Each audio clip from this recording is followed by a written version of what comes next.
Hello, everyone. Welcome to the Better Mode podcast. This time, I'll share with you some common mistakes in personal financial management, especially for those in their 30s and 40s. This age range is when most of us have gradually achieved stability in our family lives, with many having started families and children. In terms of career, after a long period of working and accumulating experience, this is the stage where we begin to make significant progress in our jobs. Therefore, our income also started to increase. But because of this, personal financial management skills became even more important. Especially now, financial management is not just for ourselves anymore, but also affects those around us, such as our spouse and children in the family. If we set things up correctly, we will have a peaceful and secure life, allowing us to focus on our family's happiness. Conversely, if we do it wrong, our family life will easily fall into a state of financial stress, which in the long run will easily affect our family happiness. In this episode, I will share with you some experiences and common mistakes that people often make during this period. Similar to the previous episode, I will divide these experiences into three categories. The first stage is accumulation, the second is spending, and the third is investment. Now, let's start by looking at the mistakes in the accumulation aspect of these stages. The most common mistake is that we don't assign roles based on ability, but rather rely on default assumptions. So what do I mean by default? The default here is that we usually assume the woman in the family will be the one managing the finances. The man will earn money and give it to his wife to manage, and from there, the wife will take care of everything in the family. This probably stems from the old days when the wife was the one who usually took care of the household chores, and also from the fact that women are generally more thrifty and economical than men. Men in our country, on the other hand, have traditionally been more easygoing and don't want to talk too much about money. This is a somewhat sensitive aspect, but precisely because it's sensitive, people often avoid talking about it and simply follow pre-established norms. And this actually carries many risks. Why do I say it carries many risks? Let's look at work environments. We'll see that financial management is crucial for businesses. Naturally, it's entrusted to people with expertise in managing money, how cash flows in and out, how to balance income and expenses. This is handled by the company's accounting and finance department. And obviously, we can't just randomly assign this task to anyone, because not everyone has the necessary qualities and skills. The same applies to family finances. Not every wife possesses the qualities and skills for financial management. For me, building a family is just as important as building a company. In fact, it's perhaps even more important. Therefore, I believe the first thing we need to do when starting a family is to sit down and have an honest discussion about who has the more skills and abilities to handle those responsibilities within the family. It should be done as frankly and impartially as possible. We should try not to let emotions interfere. In my opinion, these are hard skills, so we should talk to each other based entirely on these skills and in a spirit of mutual respect. From there, we can define roles within the family. This is the first and most important step that we should take from the very first days of living together. Once we have this first step, we can build upon it. For example, establishing processes for managing money, how we will allocate expenses, and how we will make long-term investments. If we do this first step wrong or don't do it at all, it will be very difficult to optimize the family's finances. When I talk about this, it might sound a bit sensitive because it doesn't align with traditional thinking in our society. But hopefully, after hearing my analysis, you'll see that it's actually a more reasonable approach than simply letting things take their default. The second mistake is that we're afraid to have frank discussions about money. When we work, we see that in companies, whenever we want to spend money, we have to go through very detailed procedures. We have to go through the finance and accounting departments, and then there's the person who approves it. Of course, we don't necessarily have to go to such a complicated level within the family. But that doesn't mean we shouldn't build any financial management structure at all. The word structure sounds a bit complicated, But what I mean is that there are ways we can manage our finances. For example, we need to determine how to allocate our cash flow, which expenses are for the short term, which are for the long term, and what strategies we need to develop for long-term investments. This is part of the strategy for long-term investment. I've discussed this in detail in my series of articles on financial freedom. It's crucial for personal financial management, and even more so for family finances. If we're careless and don't have a proper management method, we'll end up spending everything we earn without ever having any savings. All these problems stem from our avoidance of talking about money. We're hesitant to sit down and discuss how we'll manage our finances and set financial goals for our family. The most effective approach, I think, is to discuss our goals. For example, financial freedom for the family or shorter-term goals. Then, based on those goals, you can sit down and create a roadmap for managing expenses and savings. Everything I've shared in this series on financial freedom is applicable to your family situation. It starts with creating a checklist of income and expenses to determine your family's basic spending limits. Knowing the standard spending level of the family, we can then start setting up a cash flow to begin accumulating funds for contingencies and, further, for investment funds. Once we have investment funds, we can begin implementing investment activities. All of this isn't too different from building personal financial freedom. The only difference is that from now on, we have two sources of income from two people and we have more responsibilities to share. But overall, we can completely apply what I've shared with you in this series of articles on financial freedom to manage our family's finances. The most important thing is that we must dare to sit down and have an honest discussion about these matters. When both understand the importance of these things, both will be motivated to act proactively. Avoid situations where only one person sets a goal and then constantly has to remind the other. It's exhausting for the person reminding and annoying for the person being reminded. All of this begins with sitting down and having an honest conversation about money. This is something people often overlook and disregard. As I've just said, neglecting this is very dangerous. These are the two most important foundations, in my opinion, before we even begin discussing other activities. Once these two things are done, everything else becomes much easier. The third mistake is that we don't have a clear financial plan. Besides the emergency fund and the rainy day fund, which I've explained in detail in my series on financial freedom, we should also have a plan for all household expenses. A particularly typical example of this is having children. We often have children after getting married, or we decide to have children based on the woman's age. Of course, I understand this is important because a woman's body has an ideal age for conceiving. However, there's another aspect we often overlook, whether we're financially ready to have children. In many cases, we don't prepare at all. We only start preparing as things go when we have children. Think about it. When we buy a car, we calculate the cost beforehand, how much it will cost to buy it, the maintenance, annual repairs, and insurance. And then we start saving up to buy the car. And that's just the car itself, just an object. But having children is definitely much more important. Regarding the financial aspect alone, we all know that in today's society, the cost of raising a child is very high. But the reality is that we rarely have a thorough financial plan for this, leading to a situation where we only start preparing as we go after having children. This results in an added financial burden and stress for the family.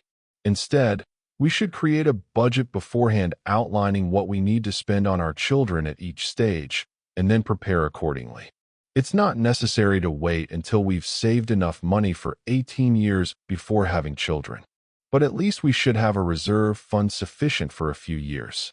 For example, before having children, we can prepare a fund to cover their needs from age 1 to 2. Then, when the child is 1 year old, we can plan for the period from age 2 to 3. For instance, something like that. Within the scope of this article, I cannot analyze this in detail.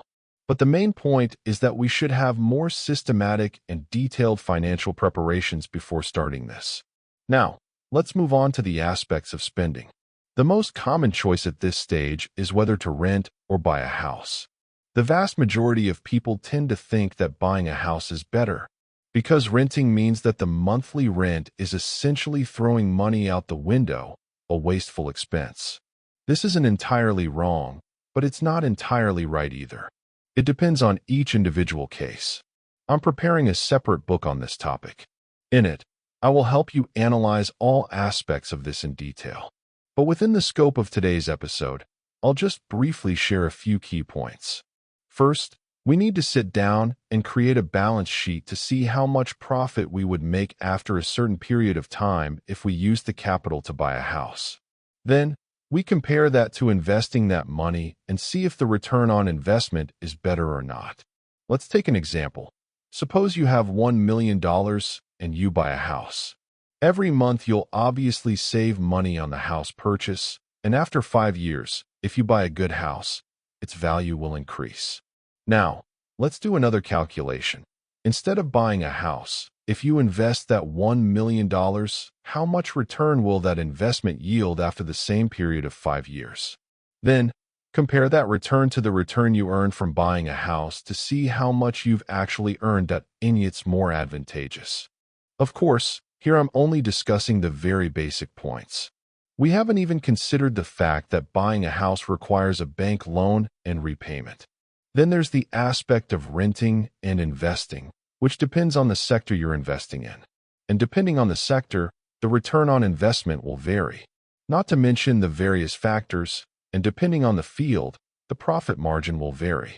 And then there are the costs and opportunities. When we buy a house, we won't have the capital to seize other opportunities. I'll discuss all of this in a separate episode. I'll share more details on this topic. In today's article, I just want to share that we need to sit down and carefully analyze each activity to calculate the numbers, and then make decisions based on those specific figures. Try not to act on impulse, like buying a house because someone else says it's better. After making the decision to buy a house, people often make the mistake of choosing a house that's beyond their financial means. Buying a house is one of the activities most easily influenced by emotions. It's easy to imagine how happy and joyful your family would be living in that house. When emotions get the better of us, we easily fall into the trap of trying to buy a house that's beyond our current financial means. If we have to take out a loan from the bank, the monthly interest payments will be much higher. Not to mention, expensive houses lead to a host of other costly expenses, higher maintenance costs, higher insurance premiums, and many more. All these expenses will narrow our monthly budget for other things. Whatever we earn will go towards the house, leaving little for other expenses, thus affecting our quality of life and preventing us from saving anything. This is excessive and leads to us missing out on other investment opportunities. The end result is that besides the house, we have no other investments. Therefore, the key point is that we must determine our financial situation and choose a house that matches our capabilities. That's about housing. There's another aspect. We spend too much on our children. This might sound unusual, but let me explain. When we have children, everyone usually wants the best for them. We try to buy our children expensive things, the best kind of firewood, and all their clothes must be of high quality. There's nothing wrong with that if we have ample financial resources. But if we don't have that much money, I think choosing ordinary items for our children is perfectly fine. I'm saying this here to female from my perspective. I've always supported buying good quality items that will last a long time, as it's more economical in the long run. However, in this particular case, we all know that children grow very quickly in their first few years, especially newborns, and their clothes only last 1 to 2 months before needing replacement. Therefore, spending money on overly expensive items becomes wasteful. Then, as children get a little older, we often think that we shouldn't hesitate to buy them expensive toys. Personally, I believe that the best things for a child in their early years are the love we give them and the time we spend playing with them. For example, instead of buying them a remote-controlled car, we could buy some paper and cardboard and make a toy car together. I believe the child would be much happier, and we would have more beautiful memories with them than if we just bought them a remote-controlled car and left them to play alone. That's when they're young. When they're a little older, I think that giving them knowledge, spending time teaching them good values, and imparting life experiences is far more valuable than giving them money. All the things I just said are both more valuable and save a lot of money for our family's financial situation, allowing us to save money and prepare for more important things for our child in the future. These are just a few points I wanted to share at this stage. There is still some more to come. But if I continue, there won't be time for the third aspect, which is investment. And the first mistake in this stage is that we don't have an effective investment strategy. Some people choose an overly safe investment method, for example, just depositing money in a bank. This will make our accumulated savings generate returns very slowly. Not to mention, if you factor in inflation, the return might even be negative. Many people choose overly risky investment methods, easily leading to complete losses or even debt.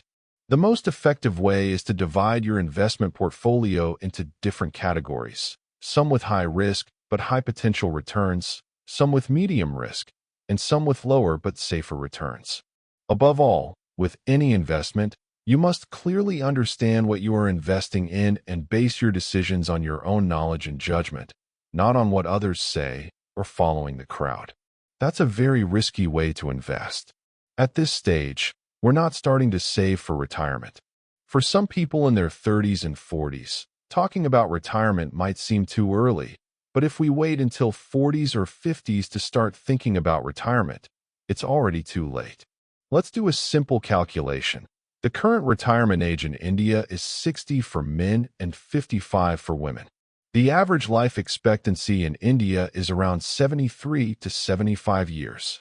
This means you need to somehow accumulate enough money to live comfortably for 15 to 20 years without working. To do that, you need to calculate your monthly expenses and then multiply that. In my series on financial freedom, I shared how to calculate minimum and standard spending levels. Those who want to learn more can refer to that series. In Vietnam, we have a tradition where children take care of their parents in old age. This is a good tradition, but I think that if we proactively take care of ourselves in old age without relying on our children, that's still the best thing. Not to mention that in India, the social security system isn't as advanced as in other developed countries. Therefore, this is even more important. We must be proactive in preparing for our living needs in old age. To ensure we have a truly comfortable and independent retirement, the only way is to start preparing from a young age. And the third factor that people often overlook is the lack of investment in our future, that female to insurance aspect. When it comes to insurance, most people only think of health insurance, which covers expenses when we get sick. But there are many other types of insurance, from preparing for your children's future to preparing for retirement, as I mentioned above. There are many other types of insurance that I can't cover in detail within the scope of a short podcast, and I don't have enough knowledge to do so. I just want to encourage you to explore the insurance aspect in more detail. Which type of insurance is right for your individual needs? Insurance is something that normally no one wants to use, but it's very important to ensure the security of our financial goals. Furthermore, having it helps us feel more at ease, avoiding the anxiety of worrying about what might happen and going bankrupt. There's still much more I'd like to share about insurance, but today's episode is already quite long, so I'll stop here. I hope my sharing today has been somewhat valuable to you. If you find this content useful, please share it with your friends and family. Also, as usual, because YouTube's algorithm prioritizes videos with more likes, if you like this video, please click the like button to help our podcast reach more people. Thank you for watching, and I wish you a happy week and evening with your loved ones and family. Thank you for watching, and see you again.